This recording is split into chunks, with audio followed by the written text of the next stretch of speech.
Our final score, 80-76. The Effingham Hearts with the victory over the Mount Zion Braves in double overtime. It was a thriller. Glenn, let's hear some of the statistics. Or first, maybe, can you give some comments to possibly summarize this game? Yeah, I'd like to say a couple of things. One, you people out there saw young athletes really playing hard basketball. The boys from Mount Zion came up here and gave every ounce they had. We saw super performances by both sides. They played very hard. We saw mistakes out there, but these young men were playing real hard. With 8 seconds to go in the overtime, the first part of the game, a lot of people gave up and left. We still tied it up. Then the second timeout we tied it up, and the third one, or the second overtime, we came out of it by a victory. And as a result, it's I think the old Yogi Berra statement, it's not over till it's over, and you can't predict it's going to be over with 8 seconds to go. You've got to keep working right down to the end. And Coach Maxim always points that out when I coach with him. I'd look up in the scoreboard and say, hey, Jim, we got a 10-point lead, and there's 3 minutes to go, we got our one.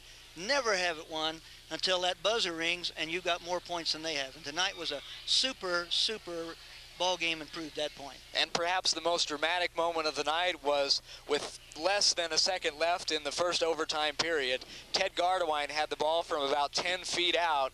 The shot went up and through the hoop, and that tied the score, giving the Hearts another chance. And again, in double overtime, the Hearts won it here tonight, 80-76. Glenn, some further information about tonight's game? Well, I don't know if my statistics are close. I can't even hardly pronounce statistics. But if I did it right, and I hope I did, Effingham, and this is close anyway, Effingham took 57 shots, and they made 33.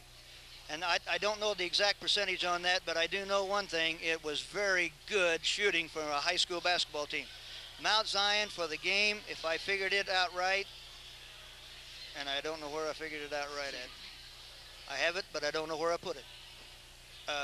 Okay, for free throws, Mount Zion was 16 for 25. The Hearts were 14 for 21. For the game field goal wise, hey, I'm sorry, I don't have it down. I got so excited, I didn't get it down. But there was reason for excitement here tonight. Yeah, I get more excitement now. When I was coaching, I don't get that excited. I got to go back into coaching so I won't get so nervous. Well, I don't know about that. But our final score again in double overtime, 80-76. The Hearts with the victory. Mount Zion, impressive the way they came back. Yes, they always play good ball. I love these games. I'll tell you something else. Next week, I'm an old graduate from Charleston High School. And oh yeah, I love it up there. But it's nothing like Effingham. You might not want to tell too many people that. Oh yeah, we want to tell them because why? One of the greatest thrills in coaching is to beat your hometown. If you get a coach, and I know Charleston never beat me as a coach as JV, and I'm so proud of that fact. And Coach Maxton, he wants to beat Charleston so bad right now that he's going to really work these kids out. And they're so excited now. That's going to be one of the great bowl games of the year next week. And it'll mean almost everything in the Apollo Conference tournament. We'll have that game for you here live on Cable Channel 6, courtesy of Toman Productions, in cooperation with the Effingham Quarterback Club. Such a game tonight. I don't know exactly how I can wrap it up. Any final comments from you, Glen Temple? If you don't come to ball game next week, if you're sitting at home in the warm part, you're missing something because there's atmosphere here, there's excitement, there's noise. Come see the ball game. Come see the Hearts. It is wonderful. And I tell you, I want to say one other thing. These men that put this on tonight did a super job. The cameraman, Ed there, John, and we can't say too much about Maury, but he did a super job too. He holds that light real well. And as a result, and he punches us when we're supposed to talk. We don't know if we talk good, but folks, we are really proud to bring these productions for you, and we want you here next week. But if you can't be here, turn on Channel 6, and we'll try to bring you the game. We might get excited, but maybe you get excited too. Eat some popcorn for us. Again, the final score, 80-76. The Hearts with the victory in double overtime. That moves their record in the Apollo Conference to 9-1.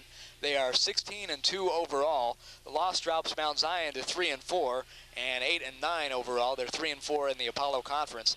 And again, next week, Friday night, here live on Cable Channel 6, the Hearts will be hosting the Charleston Trojans. The Trojans, I believe, will be 8-0 in the conference after tonight, and the Hearts would move into that game with a record of 9-1, so it really basically means everything in the Apollo Conference.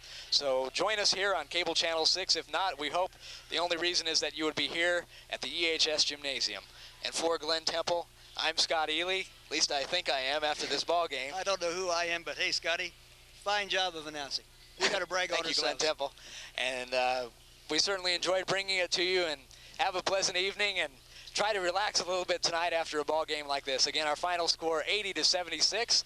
Good night, and we'll see you next Friday night for more great high school basketball action live here on Cable Channel 6.